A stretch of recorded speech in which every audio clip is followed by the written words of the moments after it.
ನಮಸ್ಕಾರ ಆಚಾರ್ಯ. ನಮಸ್ಕಾರ ಆಚಾರ್ಯ. ನಮಸ್ಕಾರ ಮಾಡ್ತೀನಿ ಆಚಾರ.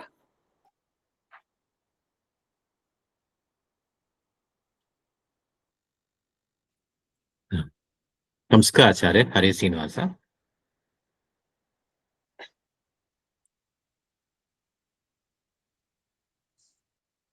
ನಮಸ್ಕಾರ ಆಚಾರ್ಯ.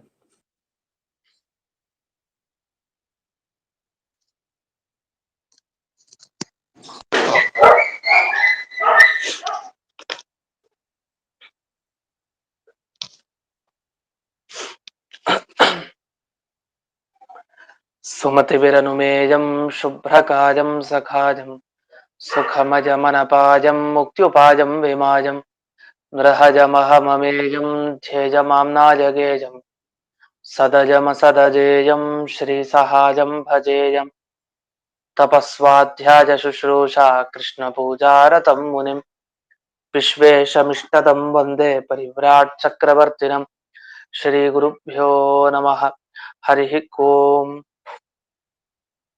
ಶ್ರಿಯಃ ಪತ್ಯೇ ನಿತ್ಯ ಗಣಿತ ಗುಣಮಾಣಿಕ್ಯ ವಿಶದ ಪ್ರಭಾ ಜಾಲೋಲ್ಲಾಸೋಪಹತ ಸಕಲಾವದ್ಯ ತಮಸೆ ಜಗಜ್ಜನ್ಮಸ್ಥೇಮ ಪ್ರಳಯ ರಚನಾಶೀಲ ವಪುಷೆ ನಮೋ ಶೇಷಾಂನಾಜ ಸ್ಮೃತಿ ಹೃದಯ ದೀಪ್ತಾಯ ಹರಯೇ ಯೇನ ಪ್ರಾದುರಭಾವಿ ಭೂಮಿ ಬಲಜೆ ವ್ಯಸ್ತಾರಿಗೋ ಸಂತತಿ ಪ್ರಾಬೋಧಿಶ್ರುತಿ ಪಂಕಜಂ ಕರುಣಯಾ ಪ್ರಾಕಾಶಿತತ್ವಂ ಪರಂ ಧ್ವಾಂತಂ ಧ್ವಂಸಮನಾದಿ ಸಾಧುನಿಕರಶ್ಚಾಕಾರಿ ಸನ್ಮಾರ್ಗಗಃ ತೇನ ವ್ಯಾಸ ದಿವಾಕರೇಣ ಸತತಂ ಮಾತ್ಯಾಜಿ ಮೇ ಮಾನಸಂ ವ್ಯಾಪ್ತಿರ್ಯಸ್ಯ ನಿಜೇ ನಿಜೇ ನಮಃ ಸ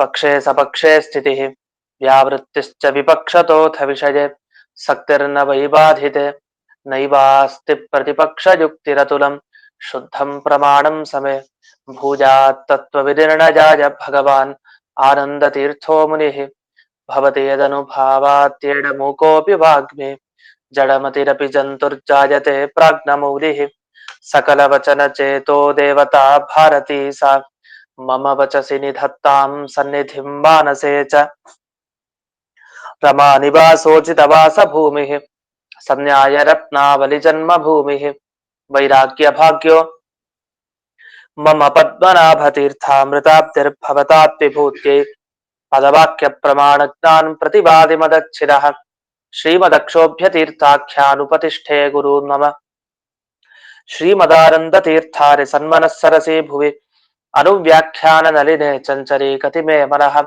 ನ ಶಬ್ದಾಬ್ಧೌ ಗಾಢಾಃ ನ ಚ ನಿಗಮ ಚರ್ಚಾಸು ಚತುರಾಃ ನ ಚ ನ್ಯಾಯೇ ಪ್ರೌಢಾಃ ನ ಚ ವಿದಿತ ವೇದ್ಯಾ ಅಪಿ ವಯಂ ಪರಂ ಶ್ರೀಮತ್ಪೂರ್ಣ ಪ್ರಮದಿ ಗುರು ಕಾರುಣ್ಯ ಸರಣಿಂ ಪ್ರಪನ್ನಾಮಾನ್ಯಾಸ್ಮಃ ಕಿಮಪಿ ಚ ವದಂತೋಪಿ ಮಹತಾಂ. ಓಂ ನಾರಾಯಣಂ ನಿಖಿಲ ಪೂರ್ಣ ಗುಣೈಕದೇಹಂ ನಿರ್ದೋಷಮಾಪ್ಯತಮಮಪ್ಯಖಿಲೈಃ ಸುವಾಕ್ಯೈಃ ಅಸ್ಯೋದ್ಭವಾದಿದಮಶೇಷ ವಿಶೇಷತೋಪಿ ವಂದ್ಯಂ ಸದಾ ಪ್ರಿಯತಮಂ ಮಮ ಸನ್ನಮಾಮಿ ಕುಪಿತಾ ಹಿ ಪಣಚ್ಛಾಯಾ ಸಮೀಕೃತ್ಯ ಪರಂ ಸುಖಂ ಸೇವಂತೆ ಯತ್ಪದಂ ಧೀರಾಸ್ತಂ ಭಜೆ ವಲ್ಲಭಂ ಶ್ರಿಯಃ.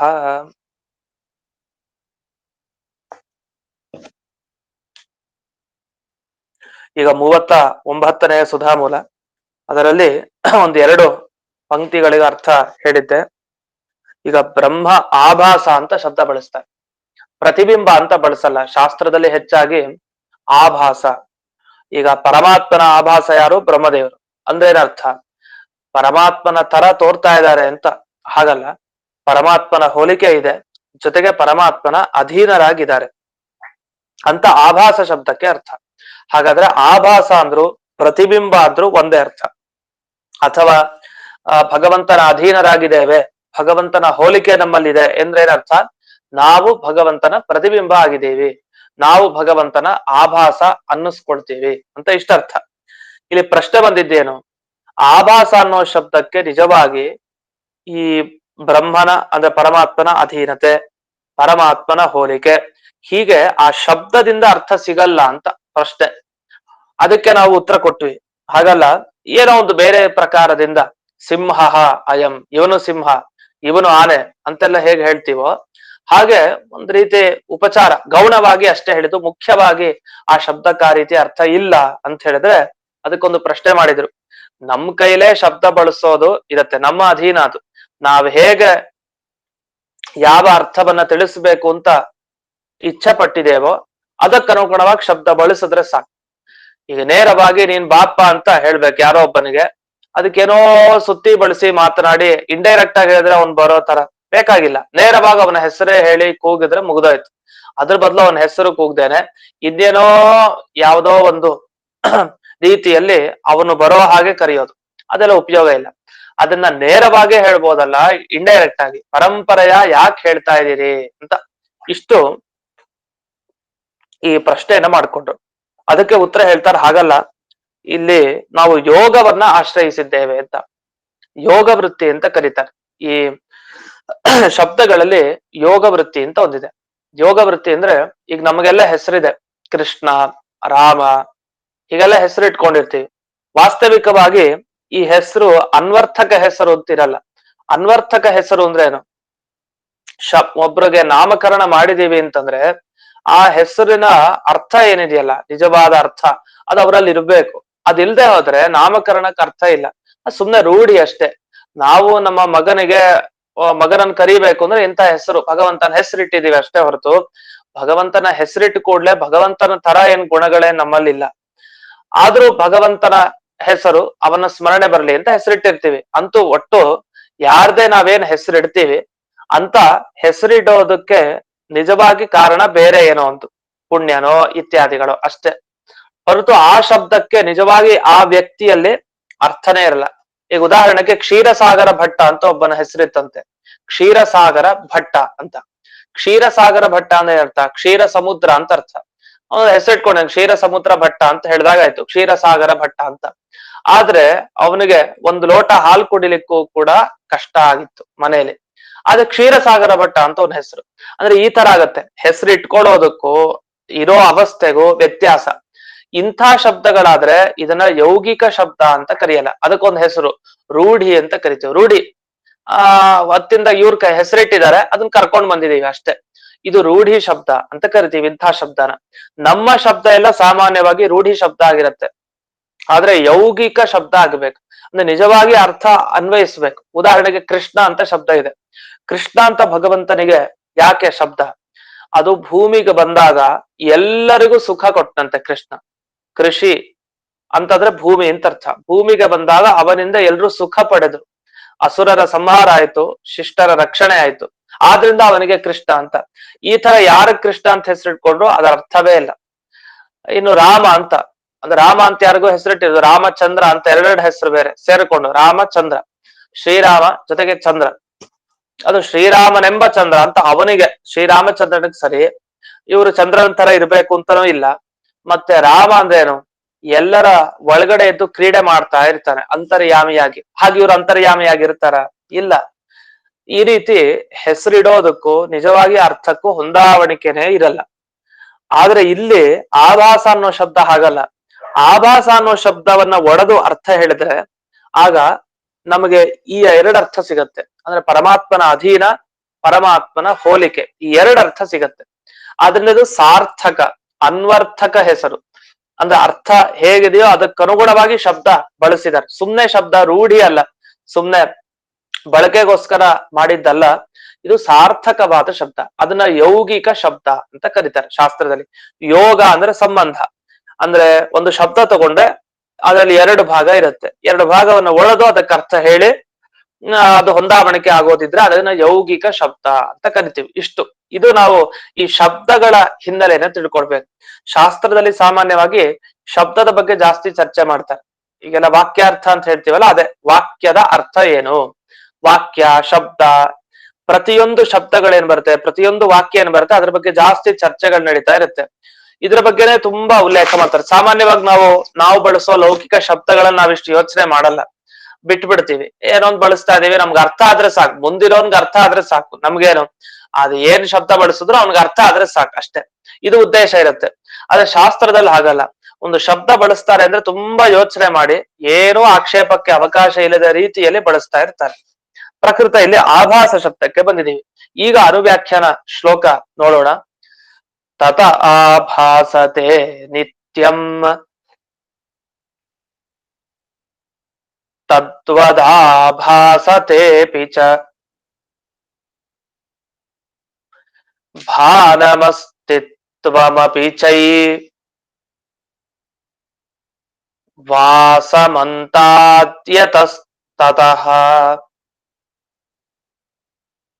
ಜೀವ ಆಭಾಸ ಬುದ್ಧಿಷ್ಟಃ ಸದೈವ ಪರಮಾತ್ಮನಃ. ಇಲ್ಲಿ ಕೊನೆ ವಾಕ್ಯ ನೋಡಿ, 3 ಲೈನ್ ಹೇಳ್ಕೊಟ್ನಲ್ಲ, ಕೊನೆ ವಾಕ್ಯ ಪರಮಾತ್ಮನಃ ಸದೈವ ಜೀವ ಆಭಾಸ ಬುದ್ಧಿಷ್ಟ. ಆ ಪರಮಾತ್ಮನಿಗೆ ಜೀವ ಯಾವಾಗ್ಲೂ ಸದೈವ ಆಭಾಸ, ಆಭಾಸ ಆಗಿದ್ದಾನೆ ಅಂತ. ಪರಮಾತ್ಮನ ಆಭಾಸ ಜೀವ ಯಾವಾಗ್ಲೂ ಆಗಿದ್ದಾನೆ ಅಂತ ಏನರ್ಥ? ಯಾವಾಗಲೂ ಪ್ರತಿಬಿಂಬನಾಗೇ ಇರ್ತಾನೆ. ಅದು ಮೋಕ್ಷಕ್ಕೆ ಹೋದ್ರೂ ಅಷ್ಟೇ, ಸಂಸಾರದಲ್ಲಿ ಇದ್ರು ಅಷ್ಟೇ, ಎಲ್ಲಿದ್ರು ಅಷ್ಟೇ. ಅವನು ನರಕಕ್ಕೋ ಮೋಕ್ಷಕ್ಕೋ ಎಲ್ಲಿ ಹೋದ್ರು ಕೂಡ. ಅಂದ್ರೆ ಏನರ್ಥ? ಯಾವಾಗ್ಲೂ ನಾವು ಪರಮಾತ್ಮನ ಪ್ರತಿಬಿಂಬರಾಗಿರ್ತೀವಿ ಅಂದ್ರೆ ಏನರ್ಥ? ನಾವು ಯಾವಾಗ್ಲೂ ಪರಮಾತ್ಮನನ್ನ ಅವಲಂಬಿಸ್ಕೊಂಡೇ ಜೀವನ ಸಾಗಿಸ್ತೀವಿ. ಅವನ ಅನುಗ್ರಹ ಬೇಕೇ ಬೇಕು ನಮಗೆ. ಅವನ ಹೋಲಿಕೆ ನಮ್ಮಲ್ಲಿ ಇರುತ್ತೆ, ಅದು ಬೇರೆ ವಿಷಯ. ಆದ್ರೆ ಅವನ ಅಧೀನತೆಯಲ್ಲೇ ನಾವಿರ್ತೀವಿ. ಮೋಕ್ಷಕ್ಕೆ ಹೋದ್ರೂ ನಾವು ಅವನನ್ನ ಭಜನೆ ಮಾಡ್ತೀವಿ, ಅವನ ಪೂಜೆ ಮಾಡ್ತೀವಿ, ಎಲ್ಲ ಮಾಡ್ತೀವಿ. ಇಲ್ಲಿ ಹೇಗೋ ಸಂಸಾರದಲ್ಲಿ ಅಲ್ಲೂ ಹಾಗೆ. ಈ ಪ್ರತಿಬಿಂಬತ್ವ ಅಂದ್ರೆ ಪರಮಾತ್ಮನ ಪ್ರತಿಬಿಂಬರಾಗಿ ಜೀವರಿರ್ತಾರೆ ಅನ್ನೋ ವಿಷಯ, ಇದು ಸಂಸಾರದಲ್ಲೂ ಯಾವಾಗ್ಲೂ ಹೀಗೆ, ಮೋಕ್ಷದಲ್ಲೂ ಹಾಗೆ, ಎಲ್ಲಾ ಅವಸ್ಥೆಗಳಲ್ಲೂ ಹಾಗೆ. ಇಷ್ಟು ಬಂತು. ಯಾಕೆ ಎಲ್ಲಾ ಅವಸ್ಥೆಯಲ್ಲೂ ನಮಗೆ ಅವನೇ ತಾನೆ ನೋಡ್ಕೊಳ್ಳೋದು. ಅದು ಹಿಂದಕ್ಕೆಲ್ಲ ಬಂತು. ಸಂಧ್ಯಾಧಿಕ ಸ್ವಪ್ನಾವಸ್ಥೆಗೂ ಅವನೇ, ಜಾಗೃತ ಅವಸ್ಥೆಗೂ, ಸುಷುಪ್ತಿ, ಮೂರ್ಛೆ, ಎಲ್ಲಾ ಅವಸ್ಥೆಗಳಿಗೂ ಅವನೇ ನಮ್ಗೆ ಮುಖ್ಯ. ಅವನ ಅನುಗ್ರಹ ಬೇಕೇ ಬೇಕು. ಇಷ್ಟ ಆಯ್ತು. ಈಗ ಆಭಾಸ ಅನ್ನೋ ಶಬ್ದಕ್ಕೆ ಏನರ್ಥ ಅಂತ ಇಲ್ಲಿ ಬಿಡಿಸ್ತಾರೆ. ಮೊದಲಿಗೆ ಆಭಾಸ ಅಂದ್ರೆ ತತಃ ಆಭಾಸತೆ.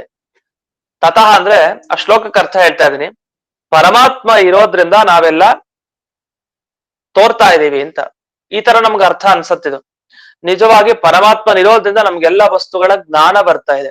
ಹಾಗಾದ್ರೆ ನಾವು ಯಾವುದೇ ಒಂದು ವಸ್ತುವಿನ ಜ್ಞಾನ ಪಡ್ಕೊಳ್ತಾ ಇದೀವಿ ಅಂದ್ರೆ ಅದಕ್ಕೆ ಭಗವಂತನ ಹಿನ್ನೆಲೆ ಇರಬೇಕು. ಭಗವಂತ ಹಿನ್ನೆಲೆಯಾಗಲ್ಲಿ ಇರ್ಲೇಬೇಕು. ಅವನ ಅನುಗ್ರಹ ಇಲ್ಲದೆ ನಮ್ಗೆ ಅರ್ಥ ಆಗಲ್ಲ. ಶಾಸ್ತ್ರ ಅರ್ಥ ಆಗಬೇಕು ಅಂತಾದ್ರೆ, ಅಥವಾ ಲೌಕಿಕವಾಗಿ ಕೆಲಸ ನಮ್ಮ ಮನಸ್ಸು ಎಲ್ಲೋ ಇರುತ್ತೆ, ಪ್ರೇರಣೆ ಮಾಡ್ಬೇಕು, ತಿಳ್ಕೊಬೇಕು, ಅಲ್ಲಿ ಮನಸ್ಸನ್ನ ಏಕಾಗ್ರತೆಯಲ್ಲಿ ಇರ್ಬೇಕು. ಎಲ್ಲದಕ್ಕೂ ಭಗವಂತನ ಅನುಗ್ರಹ ಬೇಕು. ರೋಡಲ್ಲಿ ಹೋಗ್ತಾ ಹಾಗೆ ಎಲ್ಲೋ ಗೊತ್ತಿಲ್ದೇನೆ ನಾವ್ ಹಾಗೆ ಮೈ ಮರೆತು ಹೋಗ್ಬಿಟ್ರೆ ಗಾಡಿ ಬಂದು ಕುತ್ಕೊಂಡು ಹೋಗ್ಬಿಡುತ್ತೆ. ಸದಾ ಭಗವಂತನ ಅನುಗ್ರಹ ಎಲ್ಲದರಲ್ಲೂ. ಆ ಜ್ಞಾನ ಬೇಕಲ್ಲ, ಎಚ್ಚರ ಇರ್ಬೇಕು ಸದಾ. ಬರ್ತಾ ಇದೆ, ಅಷ್ಟೊತ್ತಿಗೆ ಎಚ್ಚರ ಆಗಿರ್ಬೇಕು, ನಿಧಾನಕ್ಕೆ ಹೋಗ್ಬೇಕು ನೋಡ್ಕೊಂಡು. ಅಂತೂ ಪ್ರತಿ ಅವಸ್ಥೆಯಲ್ಲೂ ಕೂಡ ಭಗವಂತನ ಅನುಗ್ರಹ ಬೇಕು. ಅದರಿಂದಲೇ ನಮಗೆ ಆಭಾಸತೆ, ವಸ್ತುಗಳ ಜ್ಞಾನ ಬರುತ್ತೆ. ಹಾಗಾದ್ರೆ ಆಭಾಸ ಅನ್ನೋಲ್ಲಿ ನಿಜವಾಗಿ ಮುಂದಕ್ಕೆ ಶಬ್ದ ಬಿಡಿಸ್ತಾ ಬರ್ತಾರೆ. ಕೊನೇ ಲೈನ್ ಮುಖ್ಯ ಸುಧಾದಲ್ಲಿ, ಅದು ಬರ್ತೀನಿ ಅದಕ್ಕೆ. ಮೊದಲಿಗೆ ಒಂದೊಂದು ಶಬ್ದಕ್ಕೆ ಅರ್ಥ ಹೇಳ್ತಾ ಹೋಗ್ತಾರೆ. ಇಲ್ಲಿ ಭಾನಂ ಅಸ್ತಿತ್ವಂ, ಅಲ್ಲಿ ಆಭಾಸ ಅಂತ ಇದೆ, ಅದಕ್ಕೆ ಬಿಡಿಸ್ತಾರೆ. ಭಾನ ಅಂದ್ರೆ ಜ್ಞಾನ ಅಂತ ಅರ್ಥ, ಅಸ್ತಿತ್ವ ಅಂದ್ರೆ ಇರೋದು ಅಂತ ಅರ್ಥ. ಜೀವನಿಗೆ ಪರಮಾತ್ಮ ಯಾವ ಯಾವ ವಿಷಯದಲ್ಲಿ ಬೇಕು ಅಂದ್ರೆ, ನಮಗ್ ಯಾವುದೇ ಒಂದು ವಸ್ತುವಿನ ಸರಿಯಾದ ಜ್ಞಾನ ಬರಬೇಕು ಅಂದ್ರೆ ಅದಕ್ ಭಗವಂತ ಬೇಕು. ನಾವ್ ಇದೀವಿ ದಿವಸ ಅಂದ್ರೆ ಅದಕ್ ಭಗವಂತನೇ ಕಾರಣ. ಅದು ಹಾಗಾದ್ರೆ ನಾವ್ ಇದೀವಿ ಅಂದ್ರೆ ನಮಗೆ ದೇಹ ಬಂದಿದೆ, ಒಂದಿಷ್ಟು ಕಾಲ ಇರ್ತೀವಿ, ಸಾಧನೆ ಮಾಡ್ತೀವಿ ಅಂದ್ರೆ ಅದಕ್ಕೆ ಕಾರಣ ಭಗವಂತ. ಇದನ್ನೆಲ್ಲ ಆಭಾಸ ಅನ್ನೋ ಶಬ್ದ ತಿಳಿಸ್ತಾ ಇದೆಯಂತೆ. ಹೇಗೆ ಅಂದ್ರೆ ಆ ಭಾ ಆಸ ಅಂತ ಬಿಡಿಸ್ಕೊಬೇಕಂತೆ. ಭಾಸ ಅಂತಿದೆಯಲ್ಲ, ಆಭಾಸ ಅಂತ. ಅಲ್ಲಿ ಭಾ ಆಸ, ಭಾ ಪ್ಲಸ್ ಆಸ ಅಂತಂದ್ರೆ ಅದು ಸೇರ್ಕೊಂಡು ಸವರ್ಣ ದೀರ್ಘ ಸಂಧಿ ಆಗಿ ಭಾಸ ಅಂತ ಆಗಿದೆ. ಹಾಗಾದ್ರೆ ಆ ಅಂತ ಒಂದು ಶಬ್ದ, ಭಾ ಅಂತ ಎರಡನೇ ಶಬ್ದ, ಆಸ ಅಂತ ಮೂರನೇ ಶಬ್ದ. ಈ ತರ ಇದೆ ಅಲ್ಲಿ. ಅದನ್ನ ನಮ್ಗೆ ಈ ಸುಧಾ ಈ ಪ್ಯಾರದಲ್ಲಿ ಕೊನೆಗೆ ಬರೀತಾರೆ ನೋಡಿ, ಕೊನೆಯಲ್ಲೇನು ಭಾಚ ಆಸಾಚ ಭಾಸೆ, ಆ ಸರ್ವಕಾಲವರ್ತಿನ್ಯವು ಭಾಸೆ ಆಭಾಸೆ ಪರಮಾತ್ಮಾಧೀನೆ ಆಭಾಸೆ ಯಸ್ಯಾಸವು ಅಂತ ಬಿಡಿಸಿದ್ದಾರೆ. ನಮ್ಗೆ ಅಷ್ಟೆಲ್ಲ ತಲೆ ಕೆಡಿಸ್ಕೊಳ್ಳೋದ ಅವಶ್ಯಕತೆ ಇಲ್ಲ. 3 ಶಬ್ದ ಇದೆ ಅಲ್ಲಿ. ಭಾ ಅಂತ ಏನ್ ಶಬ್ದ ಇದೆಯಲ್ಲ ಅದಕ್ಕೆ ಜ್ಞಾನ ಅಂತ ಅರ್ಥ. ಆಸ ಅಂದ್ರೆ ಅರ್ಥ ಇರೋದು ಅಂತ ಅರ್ಥ, ನಮ್ಮ ಅಸ್ತಿತ್ವ. ಆಸ ಅಂದ್ರೆ ಅಸ್ತಿತ್ವ, ಭಾ ಅಂದ್ರೆ ಜ್ಞಾನ, ಆ ಅಂದ್ರೆ ಚೆನ್ನಾಗಿ. ಹಾಗಾದ್ರೆ ಏನಾಯ್ತು? ಆ ಅಂದ್ರೆ ಚೆನ್ನಾಗಿ, ಅಥವಾ ಎಲ್ಲಾ ಕಾಲದಲ್ಲಿ ಇರುವಂತಹ ಜ್ಞಾನ. ಅದು ಜಾಗ್ರತ್, ಸುಷುಪ್ತಿ, ಸ್ವಪ್ನ, ಭೂತ, ಭವಿಷ್ಯತ್, ಎಲ್ಲಾ ಅವಸ್ಥೆ, ಎಲ್ಲಾ ಕಾಲ, ಎಲ್ಲವನ್ನೂ ತಗೊಳ್ಳೋದು. ಎಲ್ಲಾ ಕಾಲದಲ್ಲಿ, ಆ ಅಂದ್ರೆ ಎಲ್ಲಾ ಕಾಲದಲ್ಲಿ ಇರುವ, ಭಾ ಅಂದ್ರೆ ಜ್ಞಾನ, ನಮ್ಮ ಅಸ್ತಿತ್ವ, ಇದೆಲ್ಲವೂ ಅವನಿಂದಲೇ. ಆದ್ರಿಂದ ನಾವು ಆ ಭಗವಂತನ ಆಭಾಸ ಅಂತ ಅನಿಸ್ಕೊಳ್ತೀವಿ. ಹಾಗಾದ್ರೆ ಇದರ ದೊಡ್ಡ ಸಾರ ಏನು? ನಾವು ಏನೇ ಜ್ಞಾನ ಪಡಿಬೇಕಾದ್ರೂ, ಯಾವುದೇ ಕಾಲದಲ್ಲಿ, ಯಾವುದೇ ಅವಸ್ಥೆಯಲ್ಲಿ, ನಾವಿವತ್ತಿನ ಯಾವ ಕಾಲದಲ್ಲಿ ನಾವಿದ್ದೀವಿ, ಇವತ್ತಿದ್ದೀವಿ, ಮುಂದಕ್ಕಿರ್ತೀವಿ, ಪ್ರತಿಯೊಂದು ಕಾಲದ ಈ ಪರಿಮಾಣದಲ್ಲಿ, ಕಾಲ ಇರುವಂತ ಕಡೆಗಳಲ್ಲಿ ನಾವೇನೇನ್ ಇದೀವಿ, ಕಾಲ ಸಂಬಂಧ ಪಡಿತಾ, ಇಷ್ಟೆಲ್ಲದಕ್ಕೂ ಮುಖ್ಯವಾಗಿ ಭಗವಂತನ ಅನುಗ್ರಹ ಬೇಕೇ ಬೇಕು. ಅವನ ಅನುಗ್ರಹದಿಂದಲೇ ಇವೆಲ್ಲ ನಡೀತಾ ಇದೆ ಅಂತ. ಒಂದು ನಿಮಿಷ ಮೆಸೇಜ್ ಹಾಕಿದ್ದಾರೆ, ಎಷ್ಟನೇ ಪಾರ್ಟ್ ಅಂತ. ಪಾರ್ಟ್ 39 ಆದ್ರೆ ಪಾರ್ಟ್ 17 ಸ್ಟಾರ್ಟಿಂಗ್ ಪೇಜಸ್ ಗಳಂತೆ ನೋಡ್ರಿ. ಮೊದಲು ಒಂದಿಷ್ಟು ಪೇಜ್ಗಳು ಕನ್ನಡ 17ನೇ ಪಾರ್ಟ್ 606 ಅಂತೂ ಭಾ ಸ ಅನ್ನೋ ಶಬ್ದಕ್ಕೆ ನಮಗ್ ಗೊತ್ತಾಯ್ತು. ಆ ಅಂದ್ರೆ ಎಲ್ಲಾ ಕಾಲದಲ್ಲಿರುವಂತಹ ಜ್ಞಾನ ಮತ್ತೆ ಅಸ್ತಿತ್ವ, ಅದೆಲ್ಲ ಭಗವಂತನ ಅನುಗ್ರಹದಿಂದ ಬರುತ್ತೆ. ಆದ್ರಿಂದ ಜೀವನನ್ನ ಪರಮಾತ್ಮನ ಆಭಾಸ ಅಂತ ಕರೀತಾರೆ ಅಂತ ಇಷ್ಟು ಬಂತು. ಇದು ಪೇಜ್ ನಂಬರ್ ಹಾಕಿದ್ದಾರೆ ನೋಡಿ, 606ನೇ ಪೇಜ್ ನಂಬರ್ ಹಾಕಿದ್ದಾರೆ. ಸಂಸ್ಕೃತದ ಇರ್ಲಿ. ಅಂತೂ ಆಭಾಸ ಅನ್ನೋ ಶಬ್ದಕ್ಕೆ ಇಲ್ಲಿ ಇಷ್ಟ ಅರ್ಥವನ್ನ ಬಿಡಿಸಿದ್ರು. ಈಗ ಇನ್ನೊಂದು ಪ್ರಶ್ನೆಯನ್ನ ಮಾಡ್ಕೊಳ್ತಾರೆ. ಇದು ಒಂದ್ ರೀತಿ ವ್ಯಾಕರಣ ವಿಚಾರ, ಅದು ಸರಳವಾಗಿ ನೋಡ್ಕೊಂಡು ಹೋಗೋಣ. ಈ ಶ್ಲೋಕದಲ್ಲಿ 2ನೇ ಲೈನ್ ನಲ್ಲಿ ಭಾನಂ ಅಸ್ತಿತ್ವಮಪಿ ಚೈ, ಅಸ್ತಿತ್ವ ಅಂತ ಒಂದು ಶಬ್ದ ಹಾಕಿದ್ರು. ಅಸ್ಥಿ ಅಂದ್ರೆ ಸಂಸ್ಕೃತದಲ್ಲಿ ಇರೋದು ಅಂತ ಅರ್ಥ. ಅಸ್ಥಿ ಅನ್ನೋದಕ್ಕೆ ಇರೋದು ಅಂತ ಅರ್ಥ. ಅಂದ್ರೆ ಇವಾಗ ರಾಮ ಅಸ್ತಿ, ರಾಮನಿದಾನೆ, ಕೃಷ್ಣ ಅಸ್ತಿ, ಕೃಷ್ಣನು ಇದಾನೆ ಅಂತ, ಇದಾನೆ ಅನ್ನುವ ಅರ್ಥವನ್ನ ಕೊಡೋದು. ಇದು ಅಸ್ಥಿ ಅನ್ನೋ ಶಬ್ದಕ್ಕೆ ಅರ್ಥ. ಪ್ರಕೃತ ಇಲ್ಲಿ ಅಸ್ತಿತ್ವ ಅಂತ ಬಳಸಿದ್ದಾರೆ. ಅಸ್ಥಿ ಆದ್ಮೇಲೆ ತ್ವ ಹಾಕಿದ್ದಾರೆ. ತ್ವ ಅಂದ್ರೆ ಅದು ಧರ್ಮವನ್ನ ಹೇಳೋದು. ಉದಾಹರಣೆಗೆ ನಿಮ್ಗೆ ಸುಮಾರು ಸಲಿ ಬಂದಿದೆ, ಮನುಷ್ಯ ಅಂದ್ರೆ ನಾವು, ಮನುಷ್ಯತ್ವ ಅಂತ ತ್ವ ಸೇರಿಸಿದ್ರೆ ಮನುಷ್ಯನಲ್ಲಿರುವಂತಹ ಒಂದು ಧರ್ಮ. ಅದೇ ರೀತಿ ಪರಮಾತ್ಮನಲ್ಲಿರುವಂತಹ ಧರ್ಮ ಪರಮಾತ್ಮತ್ವ. ಈ ತ್ವ ಅಂದ್ರೆ ಧರ್ಮ ಹೇಳುತ್ತೆ ಅಂತ. ಈಗ ಪುಸ್ತಕ ಇದೆ, ಪುಸ್ತಕ ಇರುವಂತಹ ವಸ್ತು, ಪುಸ್ತಕದಲ್ಲಿರುವ ಧರ್ಮ ಪುಸ್ತಕತ್ವ, ಸಿಂಹತ್ವ, ಗಜತ್ವ, ಅಶ್ವತ್ವ, ಹೀಗೆಲ್ಲ ಹೇಳ್ತಾ ಇರ್ತೀವಿ. ಹಾಗೆ ಇಲ್ಲಿ ಅಸ್ತಿತ್ವ ಅನ್ನೋ ಶಬ್ದಕ್ಕೆ ಏನರ್ಥ? ಅಸ್ಥಿ ಅಂದ್ರೆ ಇರೋಂತಹ ಪದಾರ್ಥ, ಇರೋಂತಹ ಪದಾರ್ಥದಲ್ಲಿ ಏನಿರುತ್ತೆ? ಅಸ್ತಿತ್ವ ಇರುತ್ತೆ ಅಂತ ಇದು ಹೇಳುವಂಥದ್ದು. ಇಲ್ಲಿ ಅಸ್ತಿತ್ವ ಅಂತ ಆಗಲ್ವಂತೆ ನಿಜವಾಗಿ. ಯಾಕೆ ಅಂದ್ರೆ ಅಸ್ಥಿ ಅನ್ನೋದೊಂದು ಕ್ರಿಯಾಪದ ಅಂತ ಅನ್ಕೊಳ್ತಾರೆ. ಕ್ರಿಯಾಪದ. ನಮಗೆ ಗಚ್ಚತಿ ಅಂದ್ರೆ ಹೋಗ್ತಾನೆ, ಪಠತಿ ಓದ್ತಾ ಇದ್ದಾನೆ, ಭೋಜನಂ ಕರೋತಿ ಊಟ ಮಾಡ್ತಾ ಇದ್ದಾನೆ ಎಲ್ಲ ಹೇಳ್ತೀವಲ್ಲ. ಆತರ ಕ್ರಿಯಾಪದ ಯಾವುದು ಅಂದ್ರೆ ಇಲ್ಲಿ ಅಸ್ಥಿ ಅನ್ನೋದೊಂದು ಕ್ರಿಯಾಪದ, ಇರ್ತಾನೆ ಅಂತ. ಯಾವತ್ತು ಕ್ರಿಯಾಪದದ ಮೇಲೆ ಹೀಗೆ ತ್ವ ಜೋಡಿಸೋದಿಲ್ಲ, ಅದು ಜೋಡಿಸ್ಲಿಕ್ಕೆ ಬರಲ್ಲ. ಹಾಗೆ ಮನುಷ್ಯ ಅದು ಕ್ರಿಯಾಪದ ಅಲ್ಲ, ಅದು ಮನುಷ್ಯನನ್ನ ಹೇಳೋದು. ಅದರ ಮೇಲೆ ತ್ವ ಹೇಳ್ಬೋದು. ಘಟ, ಪುಸ್ತಕ ಎಲ್ಲದರ ಮೇಲೂ ತ್ವ ಹೇಳ್ಬೋದು, ಯಾಕೆ ಅದು ಕ್ರಿಯಾಪದ ಅಲ್ಲ, ಅದು ಕ್ರಿಯೆಯನ್ನು ಹೇಳ್ತಾ ಇಲ್ಲ. ಆದ್ರೆ ಗಚ್ಚತಿತ್ವ, ಪಠತಿತ್ವ ಅಂತ, ಭೋಜನಂ ಕರೋತಿತ್ವ ಹಿಂಗೆಲ್ಲ ಹೇಳಿಕ್ ಬರಲ್ಲ. ಕ್ರಿಯಾಪದದ ಮೇಲೆ ತ್ವ ಹೇಳ್ಬಾರ್ದು ಅಂತ ಇಷ್ಟಿದೆ. ಹಾಗಾದ್ರೆ ಇಲ್ಲಿ ಅಸ್ತಿತ್ವ ಅಂತ ಹೇಳಿ ಆಚಾರ್ಯರು ಹೇಗ್ ಪ್ರಯೋಗ ಮಾಡಿದ್ರು ಅಂತ ಒಂದು ಪ್ರಶ್ನೆ. ಈ ಪ್ರಶ್ನೆಗೆ ಜಯತೀರ್ಥರು ಉತ್ತರ ಕೊಡ್ದೋದು, ಇಲ್ಲ ಅಸ್ಥಿ ಅನ್ನೋದು ಅವ್ಯಯ ಆಗತ್ತೆ ಹೊರತು ಇದು ಕ್ರಿಯಾಪದ ಅಲ್ವೇ ಅಲ್ಲ. ಇದು ಕ್ರಿಯಾಪದ ಅನ್ನಲ್ಲ, ಅದು ಕ್ರಿಯಾಪದದ ರೀತಿಯಲ್ಲಿ ತೋರತ್ತಷ್ಟೆ, ಅದು ಕ್ರಿಯಾಪದ ಆಗಿರೋದಿಲ್ಲ. ಉದಾಹರಣೆಗೆ ನಿಮಗೆ ಪುರಾಣ, ಅದ್ರ ಇತಿಹಾಸ ಅಂತ ಹೇಳ್ತಾ ಇರ್ತೀವಿ. ಇತಿಹಾಸ ಅನ್ನೋ ಶಬ್ದ, ಈಗ ಮಹಾಭಾರತವನ್ನ ಇತಿಹಾಸ ಅಂತ ಕರಿತೀವಿ. ಮಹಾಭಾರತ ಇತಿಹಾಸ ಅಂದ್ರೆ ಆಸ ಅಂದ್ರೆ ಇದ್ದದ್ದು ಅಂತ ಅರ್ಥ. ಇಲ್ಲಿ ಅಸ್ತಿತ್ವ ಬಂದಾಗ ಆಸ ಅಂದ್ರೆ ಇರೋದು, ಇದ್ದದ್ದು ಅಂತ ಅರ್ಥ. ಅಲ್ಲಿ ಕ್ರಿಯಾಪದ ಅಲ್ಲ, ಇತಿ ಹ ಆಸ ಅಂತ ಬಿಡಿಸ್ಬೇಕು ಅದನ್ನ. ಹೀಗೆ ಮೊದಲೇ ಇತ್ತು, ಇದ್ದದ್ದನ್ನ ಹೇಳೋದು ಇತಿಹಾಸ, ಹೊಸದಾಗಿ ಸೃಷ್ಟಿಸೋದಲ್ಲ, ಮೊದಲಿಂದನೂ ಇದ್ದದ್ದನ್ನ ಹೇಳೋದು. ಅದು ತುಂಬಾ ಪ್ರಸಿದ್ಧ. ಇತಿ ಹ ಆಸ. ಇತಿ ಅಂದ್ರೆ ಹೀಗೆ, ಹ ಅಂದ್ರೆ ಪ್ರಸಿದ್ಧವಾಗಿ, ಆಸ ಮೊದಲಿತ್ತು ಅಂತ ಅರ್ಥ. ಅಲ್ಲಿ ಆಸ ಅಂದ್ರೆ ಕ್ರಿಯಾಪದ ಅಲ್ಲ, ಅದೊಂದು ಅವ್ಯಯ ಅಂತ ಹೇಳ್ತಾರೆ. ಆ ತರ ಇಲ್ಲೂ ಕೂಡ ಅಸ್ಥಿ ಅನ್ನೋದು ಅವ್ಯಯ ಅಂತ. ಇದರ ಬಗ್ಗೆ ಜಾಸ್ತಿ ವಿವರಣೆ ಬೇಡ, ಇಷ್ಟನ್ನ ನಾವು ತಿಳ್ಕೊಂಡಿರೋಣ. ಒಂದು ನಿಮಿಷ.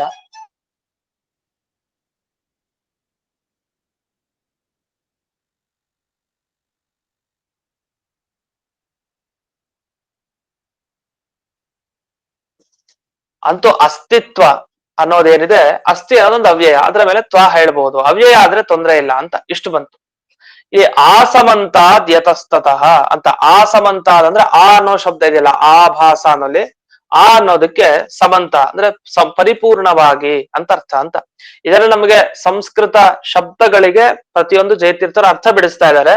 ಅದೇನು ಅಂತ ಬಿಡಿಸಿದ್ದನ್ನ ಈಗಾಗಲೇ ನಾವು ನೋಡಿದ್ವಿ. ಇದಾಗಿ ಕೊನೆಗೆ ಈ ರೀತಿ ಯಾವ ಕಾರಣದಿಂದ ಪರಮಾತ್ಮನಿಂದಲೇ ನಮಗೆ ಅಂದ್ರೆ ಜೀವರಿಗೆ ಈ ಜ್ಞಾನ ಆಗ್ಲಿ ಅಥವಾ ಅಸ್ತಿತ್ವ ಆಗ್ಲಿ ಎಲ್ಲಾ ಕಾಲದಲ್ಲಿ ಇದೆ, ಆದ್ರಿಂದ ಪರಮಾತ್ಮನ ಆಭಾಸ ಅದು ಜೀವರು ಅಂತ ಅನಿಸ್ಕೊಳ್ತಾರೆ ಅಂತ ಇಷ್ಟು ಬಂತು. ಇಲ್ಲಿ ಚ ಅಂತೆಲ್ಲ ಶಬ್ದ ಹಾಕ್ತಾರೆ, ಅಂದ್ರೆ ಪ್ರತಿಯೊಂದು ಬಿಡಲ್ಲ ಜಯತೀರ್ಥರು, ಅದನ್ನ ಗಮನಿಸಬೇಕು. ಇಲ್ಲಿ ನೋಡಿ, ನಾವೆಲ್ಲ ಹೇಳ್ತಾ ಇರ್ತೀವಲ್ಲ ಸಾಮಾನ್ಯ, ಆ ಚ ಶಬ್ದಕ್ಕೂ ಹೇಳದೆ ಬಿಡಲ್ಲ ಅರ್ಥವನ್ನ. ಅನುವ್ಯಾಖ್ಯಾನದಲ್ಲಿ ಚ ಶಬ್ದಕ್ಕೂ ಅರ್ಥ ಬರೀತಾರೆ, ಅಪಿ ಅನ್ನೋ ಶಬ್ದಕ್ಕೂ ಅರ್ಥ ಬರೀತಾರೆ, ಏವ ಅನ್ನೋ ಶಬ್ದಕ್ಕೂ ಅರ್ಥ ಬರೀತಾರೆ ಅಂತ. ಇದು ಚ ಅಪಿ ಏವ ಅಂದ್ರೆ ಏನರ್ಥ ನಾವೆಲ್ಲ ಕನ್ನಡದಲ್ಲಿ ಬಳಸ್ತೀವಿ. ಚ ಅಂದ್ರೆ ಮತ್ತು ಅಂತ ಅರ್ಥ, ಅಪಿ ಅಂದ್ರೆ ಇದು ಕೂಡ, ಇದನ್ನೂ ಕೂಡ ಅಂತೆಲ್ಲ ಹೇಳ್ತೀವಲ್ಲ, ಇದನ್ನೂ ಕೂಡ ಅಂತೇನ ಶಬ್ದ ಹೇಳ್ತಾ ಇದೀವಲ್ಲ, ಆ ಶಬ್ದ ಅರ್ಥ ಅದನ್ನ ಹೇಳೋದು ಅಪಿ ಅನ್ನೋ ಶಬ್ದ.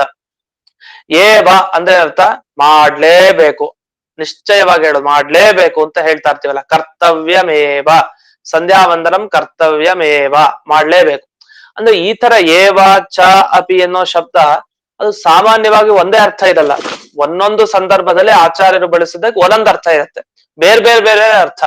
ಆದ್ರೆ ಆ ಎಲ್ಲಾ ಅರ್ಥವನ್ನು ಕೂಡ ಜಯತೀರ್ಥರು ಅಲ್ಲಲ್ಲಿ ಈ ಶಬ್ದಕ್ಕೆ ಈ ಅರ್ಥ ತಗೊಳ್ಬೇಕು, ಈ ಶಬ್ದಕ್ಕೆ ಇದನ್ನ ತಗೊಳ್ಬೇಕು ಅಂತ ಬರೀತಾರೆ. ಇದು ಬಹಳ ಕಷ್ಟ, ದೊಡ್ಡ ವಿಷಯ ಅದು. ಅದನ್ನ ಪ್ರತಿ ಸಲ ಅವರು ಒಂದು ಶಬ್ದ ಬಿಡದೇನು ಕೂಡ ಅವರು ವ್ಯಾಖ್ಯಾನ ಮಾಡ್ತಾ ಹೋಗ್ತಾರೆ, ಬಿಡೋದೇ ಇಲ್ಲ ಎಂದಿಗೂ. ಅದನ್ನ ಇಲ್ಲಿ ಗಮನಿಸ್ಬೋದು. ಇಲ್ಲಿ ಚ ಅಂತ 4ನೇ ಲೈನ್ ಗಮನಿಸಿ, ಚಶಬ್ದ ವ್ಯಾಖ್ಯಾನ ಸಮುಚ್ಚಯೇ ಅಂತ ಒಂದು ಬರ್ದಿರೋ ಅರ್ಥ. ಅಂದ್ರೆ ಚ ಅಂತಂದ್ರೆ ಏನರ್ಥ, ಈ ರೀತಿನೂ ವ್ಯಾಖ್ಯಾನ ಮಾಡೋದು ತಗೊಳ್ಳಿ. ಅಪಿ ಅನ್ನೋ ಶಬ್ದಕ್ಕೆ ಏನ್ ತಗೊಳಿದ್ರೆ ಈ ರೀತಿ ಅದನ್ನು ತಗೊಳ್ಳಿ, ಎರಡೆರಡನ್ನು ತಗೊಳ್ಬೇಕು. ಭಾನ ಅಸ್ತಿತ್ವ, ಚ ಅನ್ನೋ ಶಬ್ದಕ್ಕೆ ವ್ಯಾಖ್ಯಾನ ಸಮುಚ್ಚಯ ಅಂದ್ರೆ ಹಿಂದೆ ವ್ಯಾಖ್ಯಾನ ಮಾಡಿದ್ವಿ, ಅದೇ ರೀತಿ ಇದನ್ನು ತಗೊಳ್ಳಿ ಅಂತ. ಹೀಗೆ ಆ ಅರ್ಥವನ್ನ ಪ್ರತಿಯೊಂದು ಜೋಡಿಸ್ಕೊಂಡು ಹೇಳ್ತಾ ಇರ್ತಾರೆ. ಜೊತೆಗೆ ಇನ್ನೊಂದು ಅಸ್ಥಿ ಸ್ವಸ್ತಿ ಅಂತ ಒಂದು ಈ ಅವ್ಯಯ ಪಾಠ ಮಾಡಿದ್ದಾರೆ. ಅಂದ್ರೆ ವ್ಯಾಕರಣದಲ್ಲಿ ಏನ್ ಮಾಡ್ತಾರೆ, ಒಂದು ಶಬ್ದ ಹೇಳ್ತಾರೆ. ಈಗ ಸಾವಿರಾರು ಶಬ್ದ ಇದೆ, ಸಾವಿರಾರು ಶಬ್ದವನ್ನು ತಿಳಿಸೋದು ಹೇಗೆ ಜನರಿಗೆ, ವಿದ್ಯಾರ್ಥಿಗಳಿಗೆ ಓದೋರು ಸಾವಿರಾರು ಶಬ್ದ ಪಾಠ ಹೇಳ್ತಾ ಕೂತ್ರೆ ಒಂದೊಂದೇ ಶಬ್ದ, ರಾಮ ಶಬ್ದ ಕೃಷ್ಣ ಶಬ್ದ ಅಂತ. ಒಂದ್ ನಿಮಿಷ,